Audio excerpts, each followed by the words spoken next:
about a family-friendly event to get the kids out and active. It's coming up. The North Carolina Cycling Festival will start April 19th. You don't have to be a biker to enjoy it, and there will also be a rodeo, a parade, inflatables, and a whole lot more. There's a lot going on. Joining us now to tell us all about it is Allison Sawtell, the event promoter and organizer for the North Carolina Cycling Festival. Good morning, Allison. Thanks for being with us. Good morning, Jackie, Audrey, and Brian. Good to see you all, and thank you for having us on air. Sure. Absolutely. First, just tell us about the history behind this event. How did it all get started? Okay, so in 2009, the Farmington Community Center, just renamed as the Farmington Center in Davie County, started a cycling event called the Tour of Farmington. So this was a road cycling event. In the first year, I think there were maybe 15 participants. But over the last 15 years, this year's the 15th anniversary, it's grown to, at the highest point, having over 250 participants. So we have that in the fall every year. So we wanted to add a spring ride.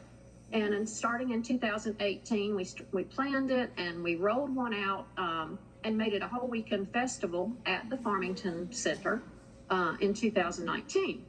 And we included a bike show, the bike rides, a VIP dinner, and a lot of different aspects. Well, then you know what happened. COVID hit, so we got, sidetracked a little bit with that.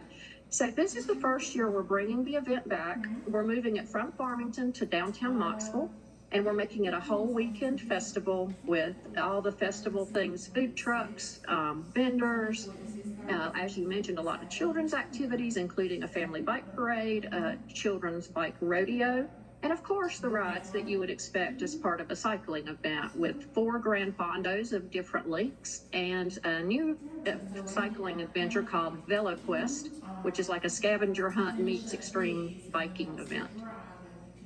Wow, how fun. That sounds like fun. Yeah, there's a lot going on and packed into those couple of days. So why would this be a unique opportunity for cyclists to come out to things like the VeloQuest and those kinds of races? Yeah, so the cycling part of the weekend, we do have the 4 different ride lengths from 20 miles all the way up to a metric century, which is 63 miles.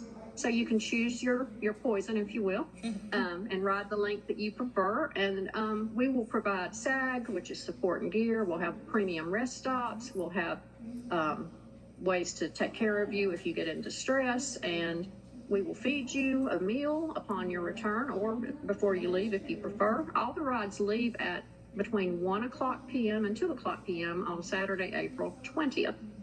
And then the VeloQuest, the extreme cycling event, is actually the first one to leave at 1 o'clock. And it's a ride that's kind of like, you don't know where you're going. You know the first point, and then you got to find your way to the second point through GPS. So it's going to be a real interesting thing to watch. Even for spectators, we can watch those people on GPS and see where they are. So it's going to be a really fun time for everybody involved in the cycling part of it. Cycling event where you don't know where you're going. It sounds like every time I get on a bike, Allison, I swear. I understand you also have some celebrity speakers. Talk about that. We sure do. We're excited to have Winston-Salem's own David Daggett. Most of you probably know his name. He's a local attorney and an avid Ironman triathlon. He's going to be like our MC for our celebrity speakers on Saturday morning. The speaking is going to be at the bike show location, which is one of the main hubs of the event. And the 2 celebrities we have that have both ridden in Tour de France multiple times are Brent Bookwalter. He's also a former Olympic cyclist in the Rio Games in 2016. And Vitor Schizzi, who is a Brazilian cyclist that was also on the world stage. So they're going to be talking with David at 9 o'clock on Saturday morning at the bike show location. And of course, doing meet and greets and signing shirts and whatever. So be sure to come out and see them and meet them. We also have Anne Groninger, who is a prominent bike attorney who represents, she's written a book about bike laws and really is in the corner for people that are cyclists and the things we contend with.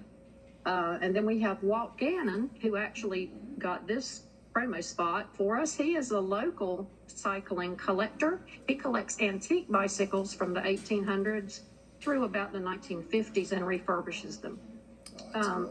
Last but not least, we have Ken Putnam, who owns Ken's Bike Shop on Renolda Road in Winston-Salem, 50-year veteran in the industry, has run races, all that time. He's going to be speaking on Friday night at our VIP dinner.